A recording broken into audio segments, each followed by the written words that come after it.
अब तक की सारी बातों से आपको समझ में तो आ ही गया होगा कि हम लोग यहाँ पे किस बिंदु पे चर्चा करने के लिए एकत्र हुए हैं।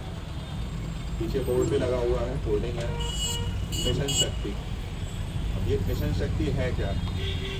मिशन शक्ति उत्तर प्रदेश सरकार तो माननीय मुख्यमंत्री श्री योगी आदित्यनाथ जी की प्रेरणा से चलाया जा रहा एक 6 महीने का अभियान है। इसमें सिर्फ पुलिस विभाग ही एक पार्टी नहीं है, बल्कि पुलिस के अलावा 23 अन्य विभाग भी इससे प्रत्यक्ष या अप्रत्यक्ष रूप से जुड़े हुए हैं। यानी कि ये कुल मिला के 24 विभागों का एक समेकित कार्यक्रम है, जिसका मुख्य उद्देश्य यह है कि हम अपने क्षेत्र में महिलाओं को स्वावलंबी बनाएं, आत्मनिर्भर बनाएं, उन्हें पूरा सम्मान मिले और सबसे महत्वपूर्ण भाग यह है कि उन्हें एक सुरक्षा की भावना हम दे सकें।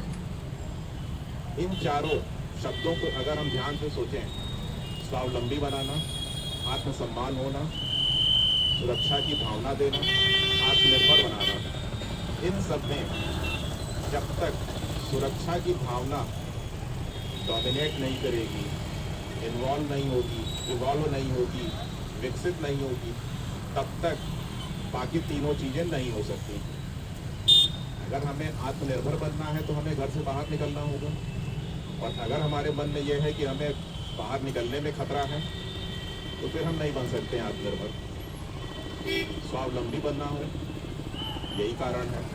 आत्मसम्मान, कोई महिला या कोई बच्ची घर से बाहर निकली, स्नैचिंग हो गई, कोई ईव टीजिंग की घटना हो गई, कोई छेड़छाड़ की घटना हो गई, तो वो एक अपराध तो है ही है, साथ ही साथ ये महिला के सम्मान को भी ठेस होती है। तो अगर हम ये देखें चारों पांचों चीज़ों में, तो सबसे महत्वपूर्ण ये है कि सुरक्षा की भावना विकसित हो, और जैसे जैसे सुरक्षा की भावना विकसित होती जाएगी, वैसे वैसे बाकी तीनों चीज़ें अपने साथ बढ़ती चली जाएंगी। हाँ, इतना अवश्य है कि और भी प्रयास करने होंगे, लेकिन सुरक्षा की भावना विकसित करना सबसे महत्वपूर्ण बात है। एक ऐसी परिस्थिति सोचिए जिसमें एक महिला किसी भी समय, यानी 24 घंटे में किसी भी समय इतनी कॉन्फिडेंट है कि हम घर से बाहर निकल सकते हैं, अपना काम करके घर वापस आ सकते हैं बिना किसी भय और चिंता के। एक वो समाज हो, और एक वो समाज है जहाँ दिन में भी महिलाएं घर से बाहर निकलने में 10 बार सोचें।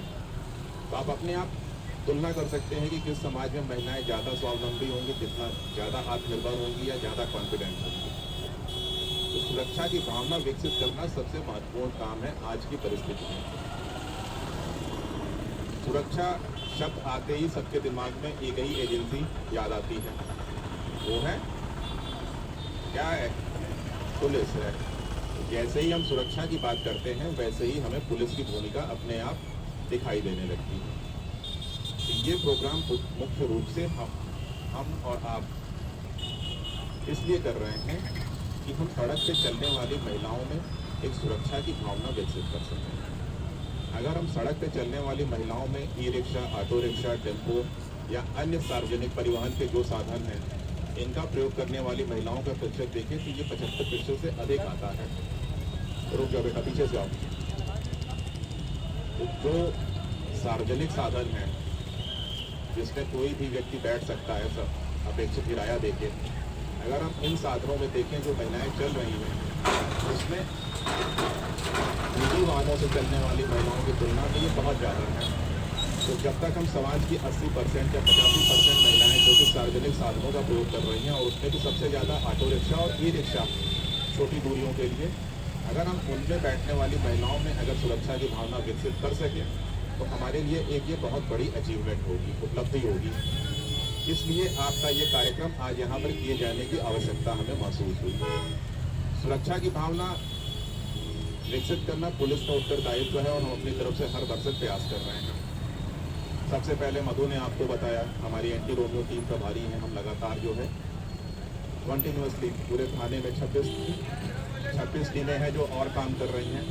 सड़क पे, प्लेन क्रॉस में, वर्दी में ईव टीजिंग, छेड़छाड़ करने वाले व्यक्तियों की तलाश कर उनके विरुद्ध कार्रवाई कर रहे हैं। लेकिन जो महिलाएं ऑटो या ई रिक्शा में यात्रा कर रही हैं, उनके अंदर एक सुरक्षा की भावना विकसित हो, ये हमारे साथ साथ आपकी भी जिम्मेदारी है। और आपकी जिम्मेदारी इस पहलू पे ज़्यादा है हमसे, क्योंकि आप उनके साथ रूबरू हैं, आप उनके साथ हैं, चालक हैं और वो सवारी हैं। अब क्या क्या काम ऐसे हो सकते हैं जिससे हम ऑटो रिक्शा या ई रिक्शा में चलने वाली महिलाओं को विश्वास और सुरक्षा की भावना विकसित कर सकें। सबसे पहली चीज़ तो ये है कि महिलाओं के प्रति हमारा व्यवहार ही अच्छा होना चाहिए। नियम कानून सब अपनी जगह बने हुए हैं, वो आप पालन करेंगे अच्छी बात है, आप नहीं पालन करेंगे हम पालन कराएंगे। जो चीज़ लीगल फ्रेमवर्क में है उसको तो मानना ही है, वो हम करा भी लेंगे। लेकिन अगर कोई महिला आपकी ऑटो या ई रिक्शा में बैठ गई है और उसके साथ आपका व्यवहार विनम्र है, सम्मान पूर्वक है, तो पहला विश्वास तो वहीं बन जाता है कि जो ये ऑटो या जो ई रिक्शा जिस पे हम बैठने जा रहे हैं वो सुरक्षित होगा। तो इसलिए महिलाओं के साथ आपका पहले तो व्यवहार अत्यंत विनम्र होना चाहिए, संवेदनशील होना चाहिए। कौन सी महिला या कौन सी लड़की किस परिस्थिति में कहाँ जा रही है, किस मानसिक स्थिति में है, इसका हमको ध्यान रखना चाहिए। हमें नाजायज उसका फ़ायदा उठाने की कोशिश नहीं करनी चाहिए। किसी को अस्पताल जाना है, इमरजेंसी है, घर का कोई बहुत बीमार है, हम नहीं साहब, हम ज़रूरत से ज़्यादा रूड हो रहे हैं। जहाँ 10 रुपये किराया होता है वहाँ 100 रुपये किराया मांग रहे हैं। दिन में जहाँ किराया 20 रुपये होता है वहाँ हम रात के समय 80 रुपये 100 रुपये मांग रहे हैं। ये अपने आप में एक रूड बिहेवियर है। वो बैठ भले जाएगी, उसकी मजबूरी है, लेकिन वो मन ही मन आपको गालियाँ देती रहेंगी और मन से दी गई गाली कहीं ना कहीं फलती है, मान के चलना। तो इसलिए पहले तो हमारा व्यवहार विनम्र होना चाहिए, उसकी समस्याओं के प्रति संवेदनशील होना चाहिए। किसी भी महिला को या किसी भी पुरुष को अगर आप बात करो तो समझ में आ जाता है कि वो सामान्य है या किसी तनाव में है या परेशान लग रही है। तो परिस्थिति के हिसाब से हमको अपने आप में एक समझ विकसित करनी चाहिए कि किस तरीके से किसी महिला से हमें अटेंड करना है, कैसे उसके प्रति अपना व्यवहार रखना है। जब व्यवहार सही है, आपने उसको सही तरीके से अटेंड किया, तो अपने आप आधी समस्या सिक्योरिटी वाली वो डाउन हो जाती है। दूसरी चीज़ जो मैं आपसे अपेक्षा करूँगा, जितनी भी स्नैचिंग की घटनाएं होती हैं, पता चला कोई महिला ऑटो में बैठ के यात्रा कर रही है, रास्ते में बाइक से आए कोई, चलते ऑटो से या ई रिक्शा से उसके गले से चेन छीन के भाग गए। अगर इनको हम जांच करें तो आधे से ज़्यादा मामले ऐसे होते हैं जिसमें आप ओवरलोडिंग करते हैं। जब हम ओवरलोडिंग करते हैं तो हमारे दोनों हाथ कहीं ना कहीं फंसे रहते हैं, क्योंकि जगह कम मिलती है, प्रॉपरली बैठ नहीं पाते हैं। सपोर्ट लेने के लिए कोई हाथ ऊपर पकड़ा हुआ है, और या मतलब जिन भी परिस्थितियों में लोग बैठते हैं वो पूरी तरीके से स्वतंत्र होकर नहीं बैठे हैं, वहाँ उनके हाथ फ्री नहीं है। अगर कोई स्नैचिंग करता भी है तो हम उसको देख रहे हैं, लेकिन अपना हाथ नहीं छोड़ सकते हैं क्योंकि नीचे गिर जाएंगे। तो इसलिए क्षमता से अधिक सवारियाँ न बैठाएं। जब हाथ फ्री रहेंगे तो हम अपने सामान की भी सुरक्षा कर सकते हैं। अगर कोई महिला बैठी है और उसने हाथ ऊपर आपका किसी हैंडल या किसी सपोर्ट पकड़े हुए हैं, अगर कोई उसका पर्स खींच के भी चला जाए या उठा के भी चला जाए तो वो नहीं कुछ कर सकती है, क्योंकि वो उसकी मजबूरी है। तो इसलिए निर्धारित क्षमता से अधिक की सवारी न बैठें। दूसरी आप लोगों से रिक्वेस्ट यही है, और ये नियम भी है, इसका पालन करें।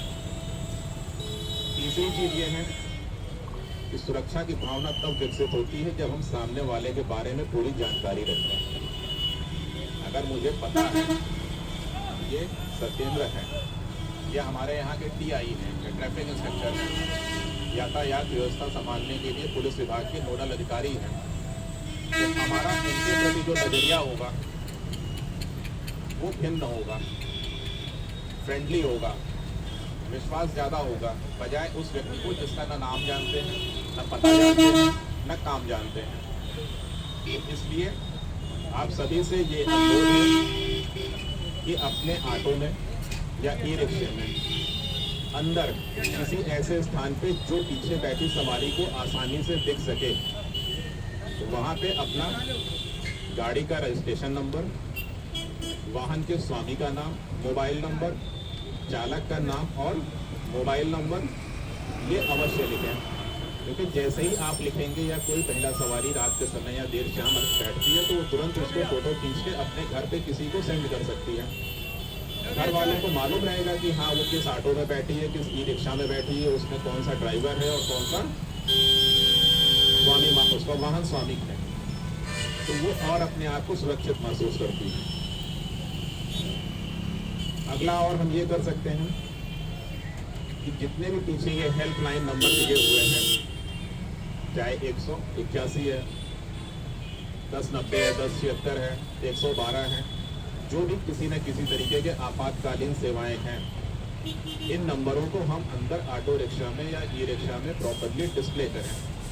जब ये नंबर डिस्प्ले होते हैं तो किसी आकस्मिकता की स्थिति में पीछे बैठी सवारी या किसी महिला को मालूम होता है कि हमें क्या करना है और किन नंबरों को डायल करना है।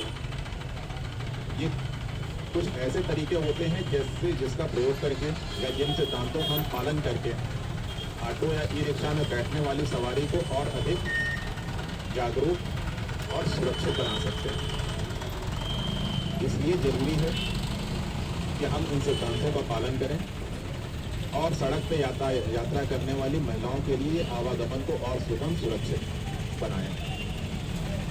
आपके काम धंधे का समय होगा, यहाँ पे बैठा के मैं ज़्यादा देर आपका नहीं लूँगा, लेकिन उम्मीद जरूर करूँगा कि 4-5 पॉइंट जो मैंने आपसे बताए हैं, ये केवल आप सुने नहीं, इसको अपने दिमाग में बैठाएं और इसको अपने वाहन पर लागू भी करवाएं, क्योंकि सुरक्षा ही सर्वोपरि है और सड़क सुरक्षा में आपका योगदान कम नहीं है।